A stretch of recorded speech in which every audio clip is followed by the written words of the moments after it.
Halo, perkenalkan, nama saya Priska Aniskinanti, biasa dipanggil Priska. NIM saya 18102060. Saya seorang mahasiswi di Universitas Trilogi, program studi akuntansi angkatan 2018. Dalam kesempatan kali ini, saya ingin mempresentasikan mengenai materi tentang materialitas dan resiko audit. Saya harap apa yang saya bagikan melalui video ini dapat bermanfaat bagi Anda. Berikut ulasannya. Materialitas dan resiko audit. Berdasarkan pertimbangan cost-benefit, auditor tidak mungkin melakukan pemeriksaan atas semua bukti transaksi yang dicerminkan dalam laporan keuangan. Auditor harus menggunakan konsep materialitas dan konsep resiko audit dalam menyatakan pendapat atas laporan keuangan yang diauditnya. Konsep materialitas dan konsep resiko audit.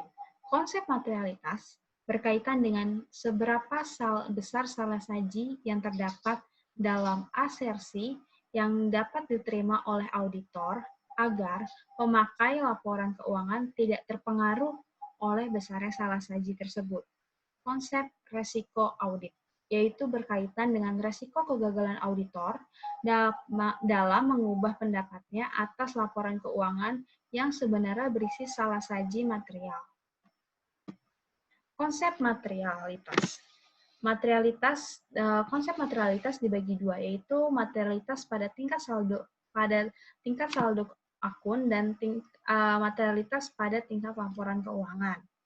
Materialitas pada tingkat laporan keuangan dapat dilakukan jika auditor menggunakan dua cara dalam menerapkan materialitas. Yang pertama, auditor dapat menggunakan materialitas dalam perencanaan audit dengan membuat estimasi materialitas karena terdapat hubungan terbalik antara jumlah estimasi atau jumlah laporan keuangan yang dipandang material oleh auditor dengan jumlah pekerjaan yang diperlukan untuk menyatakan kewajaran laporan keuangan. Yang kedua, pada saat mengevaluasi bukti audit dalam pelaksanaan audit. Contohnya, panduan kuantitatif yang digunakan dalam praktik. Yang pertama, laporan keuangan akan dipandang memiliki nilai materialitas jika mengandung salah saji material sebesar 5% hingga 10% dari laba sebelum pajak. Yang kedua, laporan keuangan akan dianggap memiliki salah saji materialitas jika mengandung salah saji sebesar 0,5% hingga 1% dari total aktiva. Dan laporan keuangan akan dianggap salah saji jika mengandung salah saji sebesar 1% dari total pasifa. Selanjutnya, materialitas pada tingkat saldo akun adalah salah saji minimum yang mungkin terdapat dalam saldo akun yang dipandang sebagai salah saji material. Konsep materialitas pada tingkat saldo akun tidak boleh dicampur adukan dengan istilah saldo akun material. Hubungan antara materialitas dengan bukti audit. Materialitas merupakan satu di antara berbagai faktor yang mempengaruhi pertimbangan auditor tentang kecukupan, dalam hal ini kuantitas atau jumlah bukti audit, dalam membuat generalisasi hubungan antara materialitas dengan bukti audit. Perbedaan istilah materialitas dan saldo akun material harus tetap diperhatikan. Semakin rendah tingkat materialitas, semakin besar jumlah bukti yang diperlukan. Hal ini menunjukkan adanya hubungan terbalik antara tingkat materialitas dan jumlah bukti audit yang dikumpulkan. Konsep resiko audit. Resiko audit adalah resiko yang terjadi dalam hal auditor tanpa disadari yang disebabkan oleh tidak adanya modifikasi terhadap pendapat yang diberikan sebagaimana mestinya atas suatu laporan keuangan yang mengandung salah saji material. Semakin pasti auditor dalam menyatakan pendapat, maka semakin rendah resiko audit yang auditor bersedia tanggung. Jika tingkat kepastian yang diinginkan sebesar 99%, maka resiko audit yang auditor bersedia menanggungnya sebesar 1%. Konsep resiko audit, yaitu ada dua, resiko audit keseluruhan dan resiko audit secara individual. Resiko audit adalah terjadi dalam hal auditor tanpa disadari tidak adanya modifikasi pendapat sebagaimana mestinya atas suatu laporan keuangan yang mengandung salah saji material. Seperti yang sudah saya sebutkan tadi, risiko audit keseluruhan berkaitan dengan laporan keuangan sebagai keseluruhan. Sedangkan risiko audit individual berkaitan dengan setiap saldo akun individual yang dicantumkan dalam laporan keuangan. Selanjutnya terdapat 3 unsur resiko audit.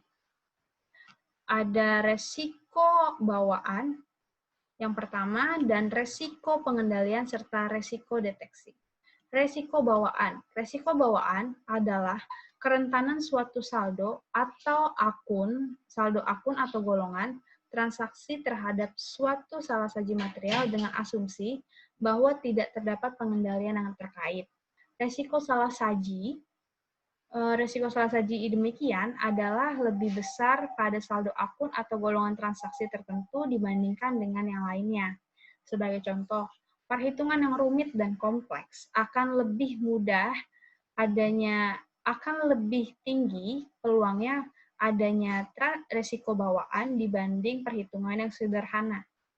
Uang tunai lebih mudah dicuri dibanding persediaan batu bara.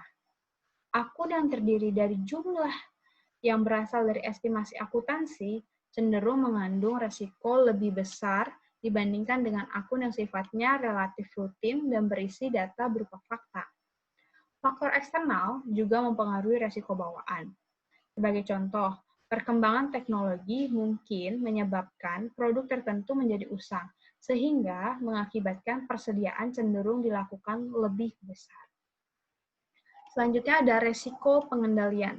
Resiko pengendalian adalah resiko bahwa suatu salah saji material yang dapat terjadi dalam suatu asersi tidak dapat dicegah atau dideteksi secara tepat waktu oleh pengendalian internal entitas tersebut.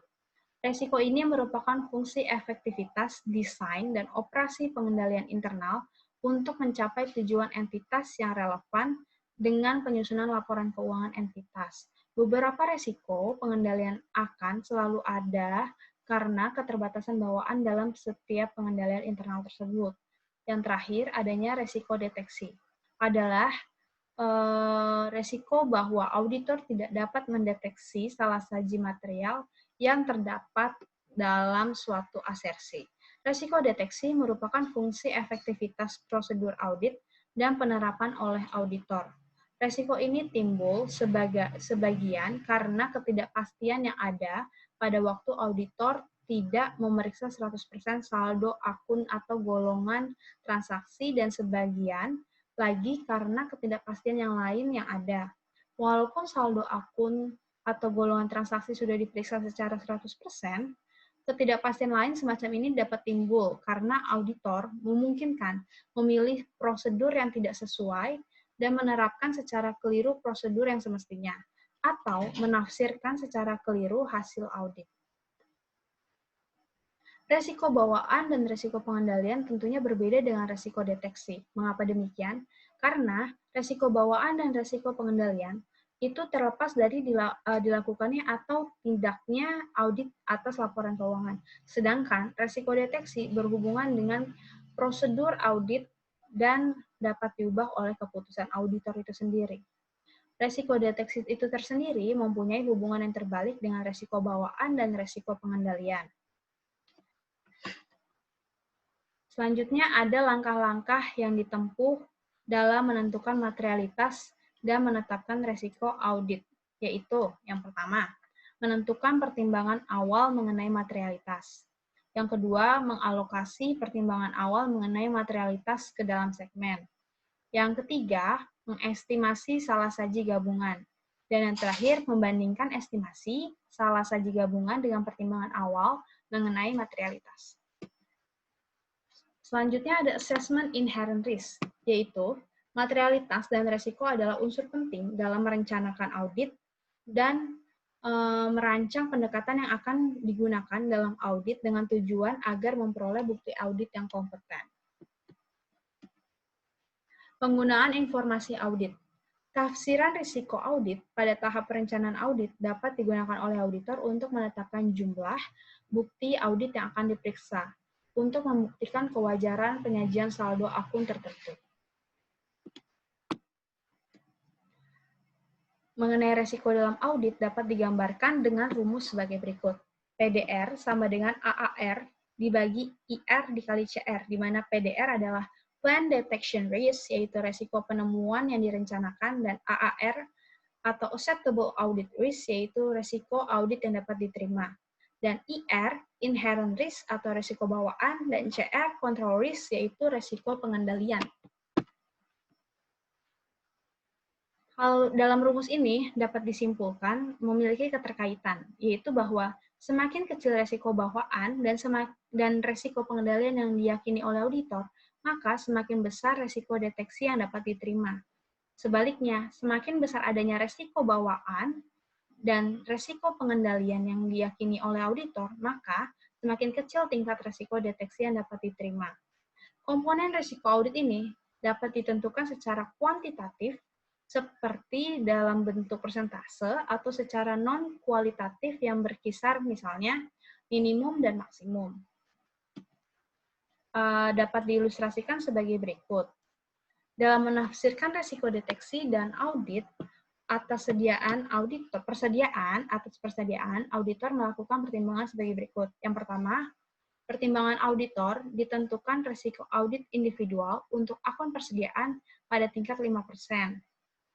Yang kedua, pertimbangan auditor ditentukan risiko bawaan pada tingkat 60%, karena akun persediaan bersaldo besar. Beberapa perhitungan rumit frekuensi transaksi yang berkaitan dengan akun persediaan adalah tinggi. Dan yang ketiga, pertimbangan auditor ditentukan risiko pengendalian sebesar 30% karena pengendalian klien efektif berdasarkan hasil pengujian pengendalian yang dilakukan dalam audit tahun lalu. Karena atas dasar keterangan di atas, maka diperoleh perhitungan sebagai berikut. PDR sama dengan AAR dibagi IR dikali CR.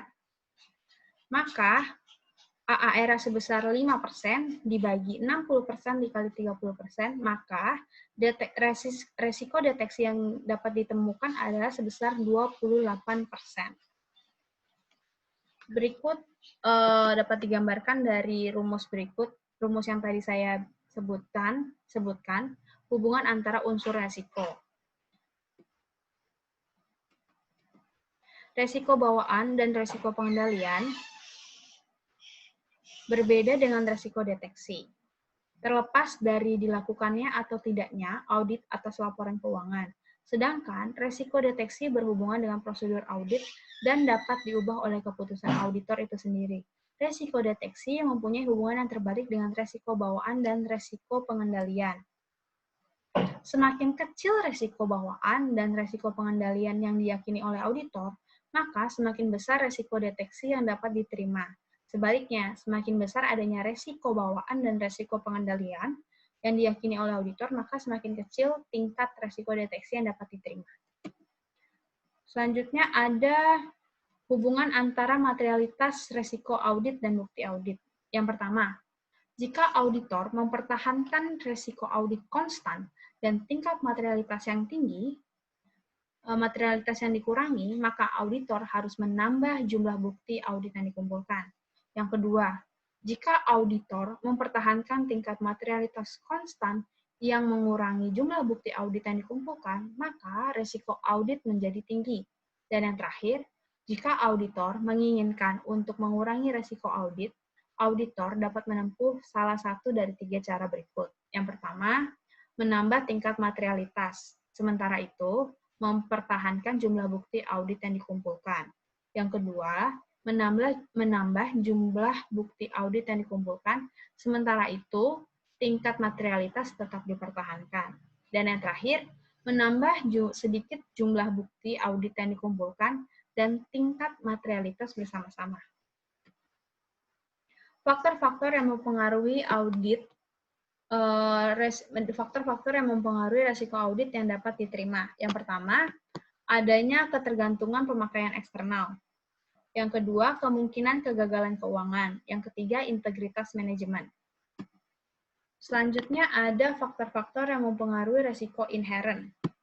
Yang pertama, sifat bisnis dari klien itu sendiri. Tentunya jika sifat bisnisnya jasa dan dengan produk tentunya akan berbeda perlakuannya. Lalu hasil audit sebelumnya, dan ada penugasan awal dibandingkan dengan penugasan berulang. Tentu akan berbeda jika seorang auditor melakukan penugasan awal dengan penugasan berulang. Jika seorang auditor akan ditugaskan dengan penugasan berulang, maka si auditor ini akan lebih paham mengenai sifat bisnis klien, permasalahan dari laporan keuangannya, dan lain sebagainya dibandingkan dengan penugasan awal. Lalu ada pihak-pihak yang terkait. Selanjutnya ada transaksi non-rutin dan atau kompleks.